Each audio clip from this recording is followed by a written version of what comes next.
နောက်ပိုင်းမှာတော့အာစုကာဟာအိမ်ထိန်းလုပ်တွေကိုပုံမှန်လှုပ်ဆောင်ပြီးကောင်လေးတွေလည်းသူတို့တနေ့တာအတွက်ပြင်ဆင်ကြပါတယ်။ဆာဂါမီကကိုယ့်ဘာသာမနှက်စာလှုပ်ရှားပြီးအားလုံးစုပေါင်းစားကြတယ်။မန်နေဂျာကင်ဂျီရောက်လာပြီးမိနစ်20အတွင်းထွက်ရမယ်လို့ပြောပါတယ်။အာစုကာကတော့ဥက္ကဋ္ဌနဲ့တွေ့ပြီးတရားဝင်အမြဲတမ်းအိမ်ထိန်းအဖြစ်စာချုပ်ချုပ်လိုက်ပါပြီ။အာစုကာဓာတ်ပုံရိုက်ကူးရေးလုပ်နေတဲ့ကောင်လေးတွေစီသွားတဲ့အခါသူတို့ရဲ့ဝတ်စုံတွေကိုကြည့်ပြီးလန့်သွားခဲ့တယ်။ကုမ္ပဏီကလူကြီးဥက္ကဋ္ဌအတူလုပ်ခဲ့တဲ့သူကသူတို့ကိုလူဆိုး bad boy ပုံစံမျိုးလူမိုက်ပုံစံမျိုးပြင်ပေးထားတာပါ။အာစုကာကတော့ဒီစက်တိုင်ကိုတိတ်သဘောမကျဘူး။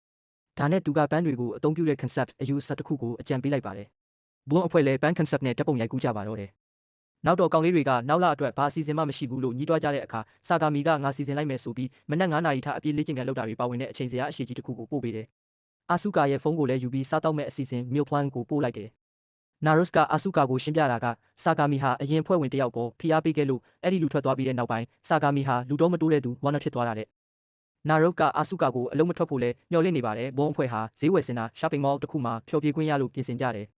နောက်တော့အာစုကာကပါတီတစ်ခုကိုသွားရင်ဘုံအဖွဲ့ကို promotion လုပ်ပေးမယ်ကြော်ညာပေးမယ်လို့ကတိပေးပါတယ်။အချိန်အတော်ကြာတဲ့အထိအာစုကာပြန်မလာတော့ဆာဂါမီကဖုန်းဆက်ရမလားစဉ်းစားနေတော့အာစုကာစီကဖုန်းလာပါတယ်။ဆာဂါမီကအာစုကာရှိတဲ့နေရာကိုသွားတဲ့အခါအာစုကာဟာမူမူယူယူနဲ့လူကြီးတွေကိုသူ့အဖွဲ့အကြောင်းလိုက်ကြော်ညာပေးနေတာကိုတွေ့ရတယ်။ဆာဂါမီကတော့ရှက်လဲရှက်အံ့လဲအံ့ဩသွားခဲ့တယ်။သူကအာစုကာကိုအမှုပြေအောင်ရေးတိုက်ပြီးအိမ်ကိုပွေ့ချီပြန်လာခဲ့ပါတယ်။လမ်းမှာတော့နှစ်ယောက်သားစကားတွေအများကြီးပြောဖြစ်ကြတာပေါ့နောက်တနေ့မှာဟိုလူကြီးတိုရီပြန်ရောက်လာပြီးမတ်ကအယုတ်ဝတ်စုံဝတ်ပြီးလုပ်ရမယ့်ဖျော်ဖြေပွဲအတွက်အားပေးစကားပြောပါတယ်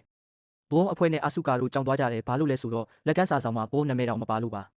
အာစုကာကဒါငါစင်းသွင်းထားတာမဟုတ်ဘူးဆိုပြီးတွားရောက်အတီးပြုပါတယ်အာစုကာကကောင်လေးတွေကိုမတ်ကဝတ်စုံတွေဝတ်ပြီးမဖျော်ဖြေစေချင်လို့ဖျော်ဖြေပွဲကိုဖျက်သိမ်းဖို့တွားတောင်းပန်ပါတယ်နောက်တနေ့မှာအာစုကာကိုဘယ်မှမတွေ့ရပေမဲ့စပွဲပေါ်မှာတော့မနက်စာပြင်ထားပေးတယ်ဘုံအဖွဲ့ကအာစုကာလုပ်ပေးတဲ့မနက်စာကိုစားရင်အာစုကာဟာပွဲတော်မှာတွားကူညီနေမှန်းသိလိုက်ရတယ်အဲ့ဒီအချိန်မှာအမျိုးသမီးတယောက်ဝင်လာပြီးစကားပြောတာမှားယွင်းသွားလို့တောင်းပန်ပါတယ်အာစုကာကိုလည်းတောင်းပန်ချင်ပါတယ်လို့ပြောပါတယ်သူကဘုံအဖွဲ့ကိုဈေးဝယ်စင်တာစီခေါ်သွားတယ်ဈေးဝယ်စင်တာတဲ့လမ်းလျှောက်နေတော့မှသူတို့ရဲ့ merch အမတ်တရပစ္စည်းတွေကိုဝတ်ထားတဲ့သူတွေကိုတွေ့ပြီးအံ့ဩသွားကြတယ်လူကြီးတချို့ကလည်းသူတို့ကိုလာပြီးဖမ်းတွေဖြစ်ကြောင်းပြောကြတယ်ဘုံအဖွဲ့ကအာစုကာဝတ်ထားတယ်လို့ထင်ရတဲ့ mask ကစီသွားပြီးဘာလို့စေချင်လဲလို့မေးတယ် mask ကဝတ်ထားတဲ့သူကလက်ကန်းစာဆောင်ကိုညွှန်ပြပြီးဖျော်ဖြေဖို့ပြောပါတယ်သူတို့လည်းဖျော်ဖြေဖို့သဘောတူပေမဲ့စာကာမီအဆင်ပြေပါမလားလို့စိုးရိမ်နေကြတယ်